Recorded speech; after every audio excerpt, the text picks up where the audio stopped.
ಮದ್ದೂರು ಗಣೇಶ ವಿಸರ್ಜನೆ ವೇಳೆ ಕಲ್ಲು ತೂರಾಟ ಪ್ರಕರಣಕ್ಕೆ ಸಂಬಂಧಪಟ್ಟಂತೆ 22 ಆರೋಪಿಗಳಿಗೂ ನ್ಯಾಯಾಂಗ ಬಂಧನವನ್ನು ವಿಧಿಸಿದೆ ನ್ಯಾಯಾಲಯ. ಬಂಧಿತ 22 ಆರೋಪಿಗಳಿಗೂ ಸಹ 14 ದಿನಗಳ ಕಾಲ ನ್ಯಾಯಾಂಗ ಬಂಧನಕ್ಕೆ ಒಪ್ಪಿಸಲಾಗಿದೆ. ಮದ್ದೂರು ತಾಲೂಕು 2ನೇ ಅಪರ ಸಿವಿಲ್ ಕೋರ್ಟ್ ಈ ಒಂದು ಆದೇಶವನ್ನು ಕೊಟ್ಟಿದೆ. ಮೊಹಮ್ಮದ್ ಅರ್ವೇಸ್, ಮೊಹಮ್ಮದ್ ಇರ್ಫಾನ್ ಈತನೇ ಪ್ರಮುಖ ರೂವಾರಿ. ಈ ಮೊಹಮ್ಮದ್ ಇರ್ಫಾನ್ ಇದಾನಲ್ಲ, ಈತನೇ ಪ್ರಮುಖ ರೂವಾರಿ.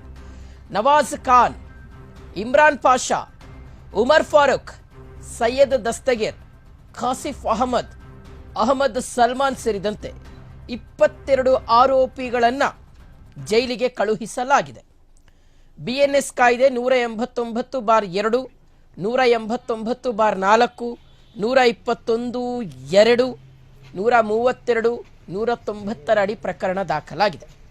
ಮಂಡ್ಯ ಜೈಲಿಗೆ 22 ಆರೋಪಿಗಳನ್ನು ಶಿಫ್ಟ್ ಮಾಡಿದ್ದಾರೆ ಪೊಲೀಸರು. ಮದ್ದೂರು ಮಸೀದಿ ಬಳಿ 50ಕ್ಕೂ ಹೆಚ್ಚು ಪೊಲೀಸರನ್ನ ನಿಯೋಜನೆ ಮಾಡಲಾಗಿದೆ.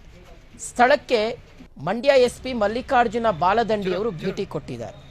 ನೋಡಿ, ಈ ಮೊಹಮ್ಮದ್ ಇರ್ಫಾನ್ ಇದಾನಲ್ಲ, ಈತನೇ ಈ ಕಲ್ಲು ತೂರಾಟದ ಪ್ರಮುಖ ರೂವಾರಿ ಅಂತ ಹೇಳಲಾಗ್ತಾ ಇದೆ.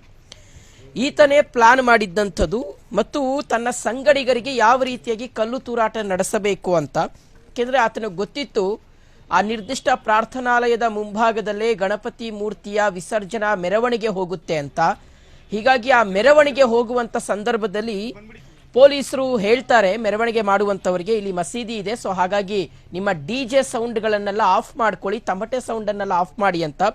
ಅದರಂತೆ ಮೆರವಣಿಗೆ ಮಾಡ್ತಾ ಇದ್ದಂಥವರು DJಯನ್ನು ಕಂಪ್ಲೀಟಾಗಿ ಸ್ಟಾಪ್ ಮಾಡ್ತಾರೆ, ತಮಟೆ ಸೌಂಡನ್ನು ಮ್ಯೂಟ್ ಮಾಡ್ತಾರೆ, ಅಂದರೆ ನಿಲ್ಲಿಸ್ಬಿಟ್ಟು ಮುಂದೆ ಒಂದು 50 ಮೀಟರ್ ಮುಂದೆ ಹೋಗಿ ಮತ್ತೆ ಶುರು ಮಾಡ್ತಾರೆ. ಅದು ಈತನಿಗೆ ಸಹಿಸ್ಕೊಳ್ಳೋದಕ್ಕೆ ಸಾಧ್ಯ ಆಗೋದಿಲ್ಲ. ಹಾಗಾಗಿ ಆತ ಏನು ಮಾಡ್ತಾನೆ, ಮೊದಲೇ ಪ್ಲಾನ್ ಮಾಡ್ಕೊಂಡಿರೋ ಹಾಗೆ ಲೈಟ್ಗಳನ್ನೆಲ್ಲ ಆಫ್ ಮಾಡಿಸಿ, ಸ್ಟ್ರೀಟ್ ಲೈಟ್ಗಳನ್ನೆಲ್ಲ ಆಫ್ ಮಾಡಿಸಿ ಏಕಾಏಕಿಯಾಗಿ ಕಲ್ಲು ಅಷ್ಟೇ ಅಲ್ಲ, ಕಬ್ಬಿಣದ ರಾಡ್ಗಳು ಸಹ ಬಂದಿದೆ. ಯಾಕಂದರೆ ಸ್ವತಃ ಪೊಲೀಸ್ ಕಾನ್ಸ್ಟೇಬಲ್ ಒಬ್ಬರೇ ಹೇಳಿದ್ದಾರೆ, ಮಹಿಳಾ ಕಾನ್ಸ್ಟೇಬಲ್ ಒಬ್ಬರೇ ಹೇಳಿದ್ದಾರೆ. ಸೊ ಕಲ್ಲುಗಳು ಮತ್ತು ರಾಡ್ಗಳಿಂದ ತೂರಾಟವನ್ನು ನಡೆಸಿದ್ದಾರೆ. ಪರಿಣಾಮ ಸುಮಾರು ಜನರಿಗೆ ಗಾಯಗಳಾಗಿದೆ. ಇಮಿಡಿಯೇಟ್ ಆಗಿ ಪೊಲೀಸರಿಗೆ ಮಾಹಿತಿ ಹೋಗುತ್ತೆ, ಪೊಲೀಸರು ಬಂದು ಅಲ್ಲಿ ಭದ್ರತೆಯನ್ನು ಒದಗಿಸಿದ್ದಾರೆ.